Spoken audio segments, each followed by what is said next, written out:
नमस्कार दोस्तों, मैं सुबोध कुमार। आप देख रहे हैं खबर नेशनल टाइम्स। उत्तर प्रदेश के अंदर जो नया एक्सप्रेस वे बनाया गया है उसकी लगातार अंदर बैठने, खिसकने, अंदर धंसने की खबरें आई थीं और इसी तरह लखनऊ के उन्नाव में भी 50 किलोमीटर सड़क में 982 गड्ढे जैसी पश्चिमी उत्तर प्रदेश से अधिकांश खबरें सामने आईं और सुनने को मिली। वहीं बसपा सुप्रीमो मायावती ने इन सड़कों और एक्सप्रेस वे को लेकर केंद्र और राज्य की सरकार पर सवाल उठाया है। उन्होंने ट्वीट किया है। ट्वीट के माध्यम से क्या कहा है, देखिए उनका यह ट्वीट आपकी स्क्रीन पर। नए एक्सप्रेस वे के लगातार धंसने दरकने, लखनऊ उन्नाव की भी 50 किलोमीटर सड़क में 982 गड्ढे जैसी पश्चिमी यूपी व पूर्वांचल अर्थात अधिकांश यहाँ यूपी में बदहाल सड़कें व उस कारण जनजीवन त्रस्त होने व जानलेवा दुर्घटनाओं आदि की खबरें सर्वत्र चर्चा में हैं, जो सरकारी दावों की पोल खोलता है। और उनका सिलसिला सिर्फ यहीं पे नहीं रुकता है, उसी समय वह दूसरा ट्वीट भी करती हैं। देखिए दूसरा ट्वीट्स आपकी स्क्रीन पर।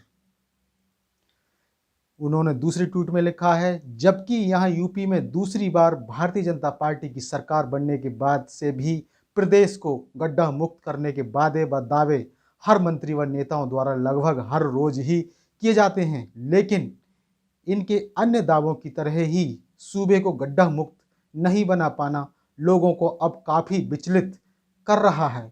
ये बसपा सुप्रीमो मायावती का कहना है। और इसी तरह उन्होंने अपनी तीसरी ट्वीट में भी केंद्र व राज्य की सरकारों पर सड़कों को लेकर निशाना साधा है। दिखाते हैं आपको उनका तीसरा ट्वीट्स भी पढ़कर। आइए देखिए ये आपकी स्क्रीन पर। किंतु इसके बावजूद भी इनके जले पर नमक छिड़कने के लिए केंद्र व राज्य में दोनों सरकारें यूपी में अमेरिका जैसी सड़क बनाने जैसा हसीन सपना दिखाने में नहीं हिचक रही हैं। साथ ही गरीबी, महंगाई, बेरोजगारी व पिछड़ेपन आदि से त्रस्त व विकास की भूखी जनता चुप है कि आगे क्या होगा। ये इस तरह से बसपा सुप्रीमो मायावती ने लिखा था अपने ट्वीट में। तो उन्होंने महंगाई पर भी सवाल उठाया और जनता जो परेशान है महंगाई को लेकर, गरीबी को लेकर, उस पर भी उन्होंने केंद्र और राज्य दोनों सरकार को ही घेरा। तो ये थी हमारे पास बसपा सुप्रीमो मायावती को लेकर एक बड़ी खबर।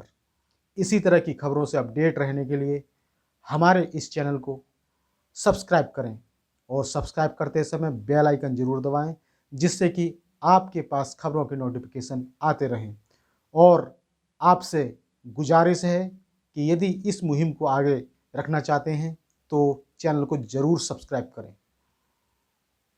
तो मैं सुबोध कुमार अगले वीडियो में फिर उपस्थित रहूँगा। तब तक के लिए धन्यवाद और नमस्कार।